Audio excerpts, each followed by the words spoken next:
Hello guys, welcome to the channel. இன்றைக்கி நம்ம பார்க்க போகிற வீடியோ என்னென்னு கேட்டிங்கன்னா, பெட்ஸ். ஐ நோ எல்லாருக்கும் பெட்ஸ் வளர்க்குறதுனா ரொம்ப பிடிக்கும்னு தெரியும். ஐ மீன் மோஸ்ட் ஆஃப் த பீப்புளுக்கு. எனக்கு அது ரொம்ப பிடிச்ச விஷயந்தான். பட் இருந்தாலும் சில சமயங்களில் அந்த பெட்ஸ் செய்கிற வேலை ரொம்ப கடுப்பேற்றுற மாதிரி இருக்கும். இது வரைக்கும் நான் வளர்த்த பெட்ஸ்னு பார்த்தீங்கன்னா கேட்ஸ் அண்ட் டாக்ஸ். ஏவன் எனக்கு நினைவு தெரிஞ்ச காலத்துலேருந்தே என் வீட்டில் நாயும் பூனையும் இருந்துக்கிட்டு தான் இருந்திருக்கு. Let's start with the beginning. எனக்கு 5, 6 எத்தனை வயசு ஞாபகம் இல்லை சரியா. பட் எனக்கு நினைவு தெரிஞ்ச காலத்துலேருந்தே என் வீட்டில் பூனைன்றது நிறையவே இருந்திருக்கு. லைக் ஒன் டே, அதாவது நாங்கள் ஒன்றும் பணக்காரங்க கிடையாது.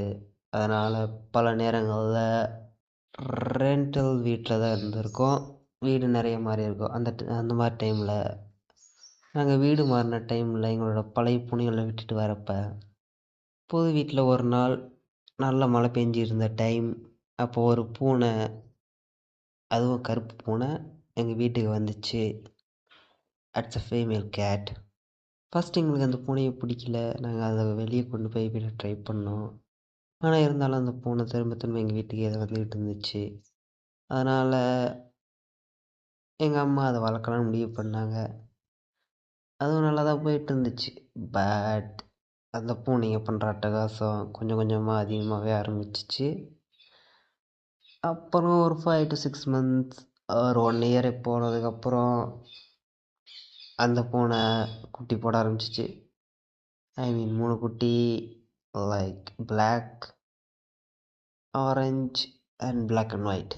3 குட்டி போட்டு 2 வெளியே கொடுத்து 1 வச்சுக்கிட்டோம். அதுக்கப்புறம் வீடு மாறினப்ப அந்த பூனை எங்கேயோ ஓடி போயிடுச்சு.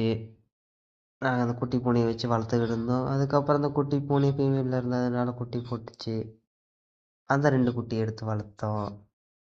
இப்படியே பூனைங்க போயிட்டுருக்கிறப்ப எங்கள் வீட்டில் நாய் வளர்க்கணுன்னு ஆசைப்பட்டாங்க. அதனால் ஒரு நாயை எடுத்து வளர்த்தோம். ஆனால் அது சரியாக போகல. அதுக்கு கொஞ்சம் உடம்பு சரியில்லாமல் போய் இறக்குற சூழ்நிலை ஆயிடுச்சு.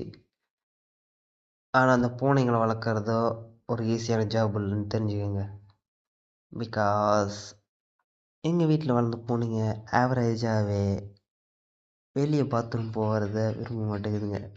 கிட்டத்தட்ட மோஸ்ட் ஆஃப் த டைம் துவைச்ச துணிங்க நாங்கள் வெளியே வச்சுருந்தா அது மேலே தான் ஏறி போகும். இல்லைன்னா வீட்டுக்குள்ளே க்ளீன் பண்ணுற இடத்துல, இந்த மாதிரி இடங்கள்ல தான் அது பாத்ரூமை யூஸ் பண்ணுது. அது கொஞ்சம் கடுப்பாக இருந்தாலும் வேறு வழி இல்லை. நாங்கள் தானே அந்த பெட்ஸை வளர்த்துக்கிட்டு இருக்கோம். பட் லேட்டர் அந்த பூனைங்களை நாங்கள் வேறு இடத்துக்கு கொண்டு போகிறப்ப, வீடு மாறினப்ப அந்த இடத்துல அதுங்க தங்கலை. ரேதர் அதுங்க ஓடி போயிடுச்சு. ஸோ எங்களால் அதை கண்ட்ரோலும் கண்டுபிடிக்கவும் முடியல. That's a sad thing. அதுக்கப்புறம் இந்த பூனையோட பிஹேவியர்ஸ்ன்னு பார்த்தீங்கன்னா ரொம்பவே மோசமானதாக இருந்துச்சு. அதுங்களை கண்ட்ரோல் பண்ணுறது கொஞ்சம் கஷ்டமாக தான் இருந்துச்சு.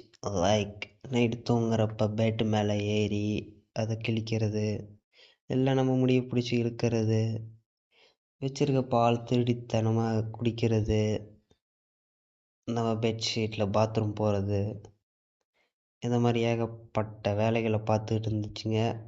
But it's okay. And after that அதுங்களோட அட்டகாசம் தாங்காமல் எங்களால் அதை வச்சுருக்கவும் முடியல. அதனால் அதை நாங்கள் விட வேண்டிய கட்டாயம் ஏற்பட்டுச்சு. I feel bad for them. But இருந்தாலும் வேறு வழி இல்லை. இப்போ நாங்கள் வளர்க்குறது ஒரே ஒரு டாக். ஆனால் அந்த டாகும் கொஞ்சம் மோசமான பிஹேவியராக தான் இருக்குது. அதை எப்படி கண்ட்ரோல் பண்ணுறதுன்னு தெரில. How am I going to say this? Like ரொம்ப ஹைப்பர் ஆக்டிவான டாகாக இருக்குது. லைக் வெளியே போனால் நம்ம மேலே ஜம்ப் பண்ணுறது, கண்ட்ரோல் இல்லாமல் ரன் பண்ணுறது, அங்கே இங்கே நிற்கிறது, நம்ம பேச்சை கேட்காம ஓடுறது, இது மாதிரி ஏகப்பட்ட வேலைகளை பார்த்துக்கிட்டு இருக்கு. பட் இருந்தாலும் தட்ஸ் பெட்ஸ் ஃபார் ய.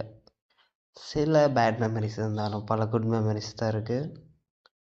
ஸோ உங்களோட எக்ஸ்பீரியன்ஸை பற்றி என்கிட்ட சொல்கிறதா இருந்தால் கமெண்ட் பண்ணுங்கள். வீடியோ பிடிச்சதா லைக் பண்ணுங்கள், சப்ஸ்கிரைப் பண்ணுங்கள். நாம் நெக்ஸ்ட் வீடியோவில் பார்க்கலாம். உங்களோட பெட்ஸை பற்றி மறக்காமல் சொல்லுங்கள்.